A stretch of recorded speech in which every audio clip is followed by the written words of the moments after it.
दोस्त होना भी जरूरी है। यार राहुल, कैसे हो? चलो कहीं घूमने चलते हैं। हाँ ठीक है। कहाँ चलेंगे? कहीं पहाड़ों पर? अच्छा आइडिया है। ठीक है, मैं बस की टिकट बुक करवा देता हूँ और अच्छा सा होटल भी देख लेता हूँ। ठीक है भाई, लेकिन जल्दी करो। लाइफ में इतना स्ट्रेस हो गया है कि कुछ दिन का रेस्ट तो बहुत जरूरी बन गया है। राज का शाम को फोन आता है राहुल के पास। राहुल, मैंने टिकट बुक करवा दिया है। आज शाम की ही बस है। जल्दी से सामान पैक कर लो। ठीक है, सामान तो मैंने पहले ही पैक कर लिया है। अब तो बस शाम का इंतजार है, जब हम बस पकड़ेंगे और निकल पड़ेंगे धर्मशाला की ओर। शाम को दोनों दोस्त बस स्टॉप पर मिलते हैं और फिर वहाँ से निकल पड़ते हैं शिमला की ओर। सुबह होते होते ये दोनों दोस्त शिमला पहुँच गए, जहाँ ये होटल पहुँचे और वहाँ से निकल पड़े पहाड़ों पर घूमने। राज, यहाँ पहाड़ों पर कितना सुकून है ना। दूर दूर तक सिर्फ और सिर्फ पहाड़ ही है, और घूमने आए लोग भी यहाँ कितनी मस्ती कर रहे हैं। हाँ भाई, ये तो है। चलो कुछ खा ले।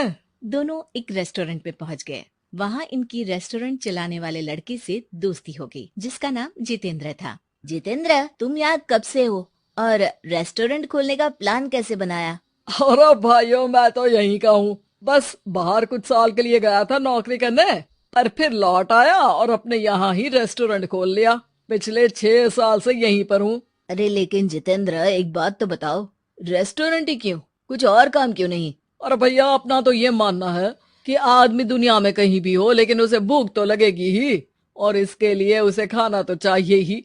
यानी ये धंधा कभी मंदा नहीं पड़ता, इसलिए ये काम शुरू किया था। लेकिन इस काम में क्या मुनाफा भी होता है या फिर बस ऐसे ही काम चल रहा है शौकियाना तौर पर? अरे अरे, क्यों नहीं भैया। काम तो हो ही रहा है, और मुनाफा नहीं होता तो ये 10 लोगों का स्टाफ कैसे रख लेता। वैसे आप भी क्यों नहीं इस बिजनेस में हाथ आजमाते हो? हाँ, आइडिया तो अच्छा है, लेकिन हम लोग तो सिर्फ यहाँ घूमने आए हैं और हमारे पास इतने पैसे भी नहीं है। और अब पैसों की चिंता क्यों करते हो? सिर्फ 5 लाख रुपए लगाकर भी आप काम शुरू कर सकते हो। अच्छा, वो कैसे? अरे, आप रेस्टोरेंट में मेरे पार्टनर बन जाइए। जो मुनाफा होगा वो आधा आधा बांट लेंगे। राज को ये सुनकर अच्छा तो लगा, लेकिन राहुल को इस ऑफर में कुछ दिक्कत लगी। उसने कोने में ले जाकर राज को समझाना शुरू किया।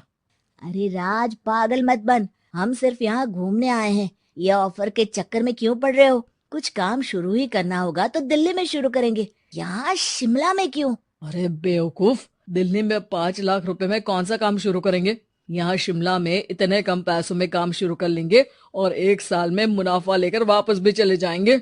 ओहो, अरे भाई, तुम्हें जो करना है करो, लेकिन मैं इस बिजनेस में तुम्हारा साथ नहीं दे सकता। याद रखो, हम यहाँ सिर्फ घूमने आए हैं, कोई बिजनेस करने नहीं। और इस जितेंद्र पर वैसे भी मुझे ज्यादा भरोसा नहीं हो रहा है। अरे तुम्हारी यही तो दिक्कत है, तुम्हें किसी पर भी भरोसा नहीं होता। लेकिन मुझे तो है। मुझे पता है कि इतने कम पैसों में मुझे जितेंद्र अपना बिजनेस पार्टनर बना रहा है। अरे लेकिन क्या गारंटी है कि पैसे लेने के बाद जितेंद्र तुम्हें बेवकूफ नहीं बनाएगा? अरे मुझे तो है। मैं कुछ नहीं जानता। मुझे सिर्फ ये पता है कि जितेंद्र मेरे बारे में ज्यादा ना जानते हुए भी मुझ पर कितना भरोसा कर रहा है। मुझे तो लग रहा है कि इसके पीछे उसकी मंशा ठीक नहीं है। बाकी तुम्हें जो ठीक लगे वो करो। मैं तो आज शाम की ही बस से वापस जा रहा हूँ। ठीक है, तुम चले जाओ, लेकिन याद रखना कि आज के बाद मुझसे कभी बात करने की कोशिश मत करना। राहुल गुस्से में वहां से चला जाता है। दूसरी ओर राज और जितेंद्र साथ में मिलकर काम करने लगे। राज ने अपने घर से 5 लाख रुपए ये कहकर लिए कि जल्द ही वो 2 गुने पैसे कमाकर 6 महीनों में लौटा देगा। कुछ दिनों बाद, भाई जितेंद्र, तुमने 5 लाख रुपए तो ले लिया है, लेकिन काम में बहुत तेजी नहीं दिख रही है।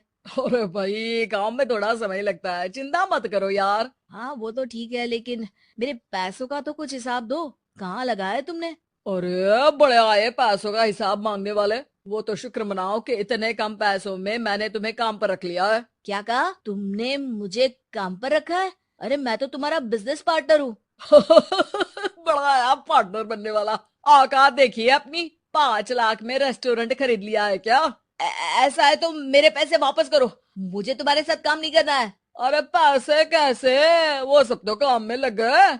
अब तुम्हें वापस जाना है तो चले जाओ, कोई पैसा नहीं मिलने वाला है। राज को अपने साथ होने वाले धोखे का एहसास हो चुका था, लेकिन तब तक देर हो चुकी थी। उसे अपने दोस्त राहुल की याद सताने लगी, जिसने पहले ही आगाह कर दिया था कि इस बिजनेस में धोखा है, लेकिन अब तो देर हो चुकी थी। राज को अब कोई रास्ता नहीं सूझ रहा था।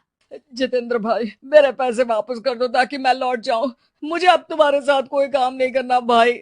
ये सुनते ही जितेंद्र अपने कुछ साथियों के साथ राज पर टूट पड़ा और उसकी जमकर पिटाई कर दी। राज बेहोश हो चुका था। जब उसने आंख खोली तो उसे अपने सामने पूरा परिवार, पुराना दोस्त राहुल भी दिखा। सभी को देखकर राज की आंख में आंसू आ गए।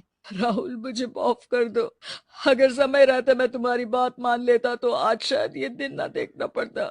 अरे शुक्र मनाओ कि जान बच गई। वो तो भला हो एक आदमी का जिसने मुझे फोन कर दिया था, तभी तुम्हारी जान बच सकी। मुझे माफ कर दे दोस्त, तेरी सलाह ना मानकर मैंने बड़ी भूल की है। अरे अरे भाई, मेरे हाथ मत जोड़ो। बस ध्यान रखना कि अच्छा दोस्त आपको हमेशा अच्छी सलाह देता है, इसलिए दोस्तों की सलाह पर ध्यान देना चाहिए।